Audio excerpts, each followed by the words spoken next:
കൂട്ടുകാരെ ഇന്ന് പൂള വേവിച്ചത് ലേശം ബാക്കി ഉണ്ടായിരുന്നു. അത് ഞാൻ ആ വേവിച്ച പൂള നല്ല മിക്സിയിലടിച്ച് ഇതിൽ ലേശം കടലപ്പൊടി ചേർത്തു, ഒരു സ്പൂണ് അരിപ്പൊടിയും കൂടി ചേർക്കട്ടെ. എന്നിട്ട് ഞാനൊരു വട പോലെ ഉണ്ടാക്കാൻ പോവുകയാണ്. കുറച്ച് അരിപ്പൊടിയും കൂടി, പിന്നെ ഉള്ളി, പച്ചമുളകും കരിവേപ്പിൻ്റെ ഇലയും ഇതിൽ കൂട്ടി ഇത് നന്നായിട്ട് കുഴച്ചെടുക്കണം. കൈകൊണ്ട് കുഴച്ചെടുക്കുക. അത് ലേശം കാശ്മീരി മുളക് പൊടി ചേർക്കട്ടെ, ഉപ്പും പാത്രം എടുത്തുന്ന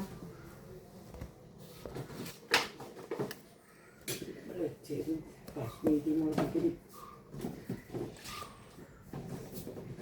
കേക്ക് പോലെ ഉണ്ട്, രസമുണ്ട്. ചെറുതായിട്ട് ഇതല്ല, ഉപ്പും പാത്രം എടുത്ത് ഉപ്പും പാത്രം എടുത്തിട്ടുണ്ട്. കുറച്ച് കാശ്മീരി മുളക് പൊടി, വലിയ എരിവ് വേണ്ട. ഇതൊന്നൊക്കെ വേഗം പൂളയിലൊക്കെ വേഗം എരിവ് പിടിക്കും. കുറച്ച്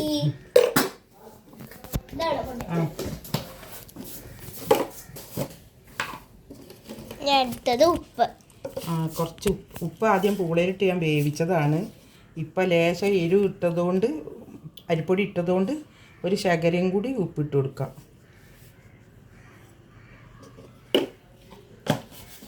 ഉപ്പുണ്ടോയെന്ന് നമ്മൾക്ക് നോക്കണം. ഇതിൽ നിന്നിട്ട് നല്ല ചെറുതായിട്ട് വെള്ളത്തിലാണ് അതൊന്ന് കുഴച്ചെടുക്കണം.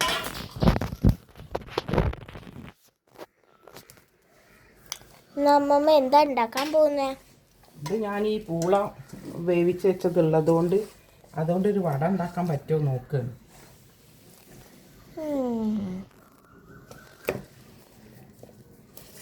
എന്തായാലും വെറൈറ്റി ആവും. വെറൈറ്റി ആണ്.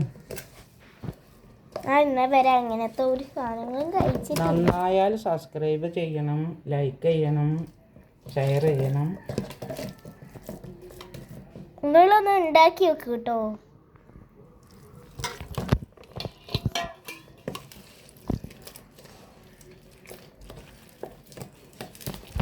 ഇങ്ങനെ കുഴച്ചെടുക്കുക, വെള്ളം പാർന്ന് ഇങ്ങനെ കുഴച്ചെടുക്കുക. വെറുതെ കളയണ്ട. അപ്പം മക്കൾക്ക് ചായക്ക് ഒരു പലഹാരമാവും ചെയ്ത്.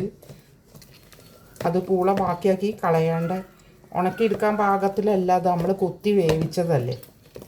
രാവിലെ ഓർക്ക് പൂള കഴിക്കണം എന്ന് പറഞ്ഞിട്ട് ഉണ്ടാക്കിയതായിരുന്നു. അപ്പോൾ അതുകൊണ്ട്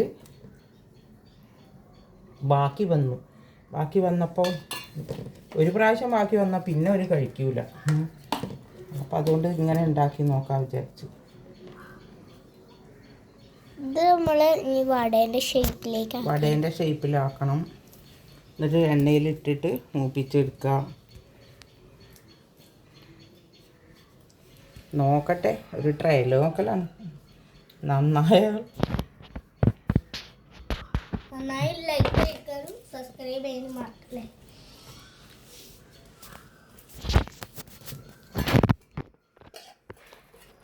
കുഞ്ഞുട്ടൻ മാങ്ങ കഴിക്കുകയാണ്.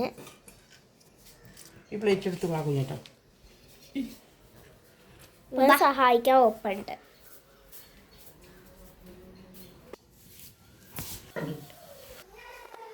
പൂള പക്കവട റെഡി ആയിട്ടുണ്ട്. ഇത് നന്നായതുകൊണ്ട് സബ്സ്ക്രൈബ് ചെയ്യണം, ലൈക്ക് ചെയ്യണം, ഷെയർ ചെയ്യണം. കൂട്ടുകാരെ മറക്കരുത്. ഇനി വേറൊരു വീഡിയോ ആയിട്ട് വീണ്ടും കാണാം.